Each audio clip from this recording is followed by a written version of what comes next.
Welcome to Saravanas kitchen. இன்றைக்கி நம்ம உருளைக்கிழங்கு அப்பளம் கூட்டு எப்படி வைக்கிறதுன்னு பார்க்கலாம். 2 உருளைக்கிழங்கு பொடி பொடியாக கட் பண்ணி வச்சுருக்கேன். 1/2 கப்பு போல் கடலைப்பருப்பு 1/2 மணி நேரம் ஊற வச்சுருக்கேன். 2 பெரிய வெங்காயம், 2 தக்காளி பொடி பொடியாக நறுக்கி வச்சுருக்கேன். குக்கர் முதல்ல அடுப்பில் வைக்க வேண்டாம். இப்போ நான் குக்கரில் உருளைக்கிழங்கு வெட்டி வச்சதெல்லாம் சேர்த்துட்டேன். வெங்காயம், தக்காளி, கடலைப்பருப்பு இது 1/2 மணி நேரம் போல் ஊற வச்சுருக்கேன். எல்லாத்தையும் போட்டாச்சு. தேவையான அளவு உப்பு, மஞ்சள், 1/2 ஸ்பூன் அளவுக்கு குழம்பு மிளகாய்த்தூள் ஆட் பண்ணியிருக்கேன். தேவையான அளவு தண்ணி ஊற்றிக்கலாம். இது எல்லாமே முங்குற அளவுக்கு தண்ணி ஊற்றினா போதும், நிறைய தண்ணி ஊற்ற வேண்டாம். கடலைப்பருப்பு நல்லா மலர்ந்து வரணும். அதனால் இப்போ நான் 4-5 விசில் அடிக்க விட போகிறேன். குக்கரை நான் இப்போ அடுப்பில் வச்சுட்டேன்.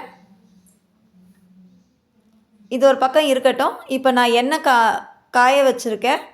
அதில் நான் அப்பளத்தை பொரித்து எடுத்துக்க போகிறேன். கிட்டத்தட்ட 9 அப்பளம் போல் பொரித்து எடுத்தேன். ஏன்னா அப்பளம் சைஸ் ரொம்ப சின்னதாக இருந்ததுனால 9 பொரித்து எடுத்திருக்கேன்.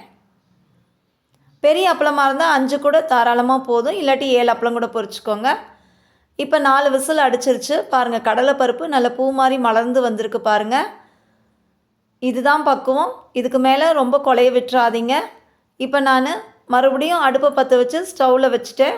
குக்கர் அடுப்பில் தான் இருக்குது. இப்போ இன்னொரு பக்கம் எண்ணெய் காய வச்சு 1/2 ஸ்பூன் உளுந்து, கடுகு, சீரகம், கருவேப்பிலை எல்லாம் பொரிஞ்சதுக்கப்புறம் பெருங்காயத்தூள் கொஞ்சம் நிறையவே ஆட் பண்ணிக்கோங்க. ஏன்னா உருளைக்கிழங்கும் கேஸு, கடலைப்பருப்பும் கேஸு. அதனால் இப்போ இஞ்சி பூண்டு பேஸ்ட் 1 ஸ்பூன் அளவுக்கு போட்டு அதையும் எண்ணெயிலேயே நல்லா மிக்ஸ் பண்ணிக்கிறேன்.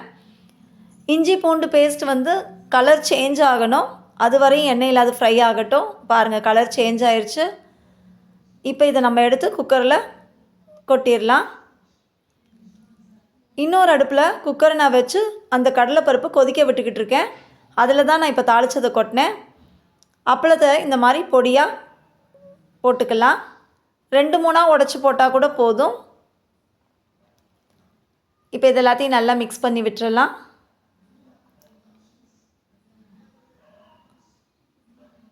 நல்லா மிக்ஸ் ஆனதுக்கப்புறம் கொத்தமல்லி தழை தூவி விட்டுட்டோம்னா நம்மளோட உருளைக்கிழங்கு அப்பளம் கூட்டு பக்காவாக ரெடி ஆகிடுச்சு. இந்த ரெசிபி உங்களுக்கு பிடிச்சிருந்தா லைக் பண்ணுங்கள், ஷேர் பண்ணுங்கள், கமெண்ட் பண்ணுங்கள், சப்ஸ்கிரைப் பண்ணுங்கள். மறக்காமல் பக்கத்தில் இருக்க பெல் ஐக்கானை ப்ரெஸ் பண்ணுங்கள். தேங்க்ஸ் ஃபார் வாட்சிங்.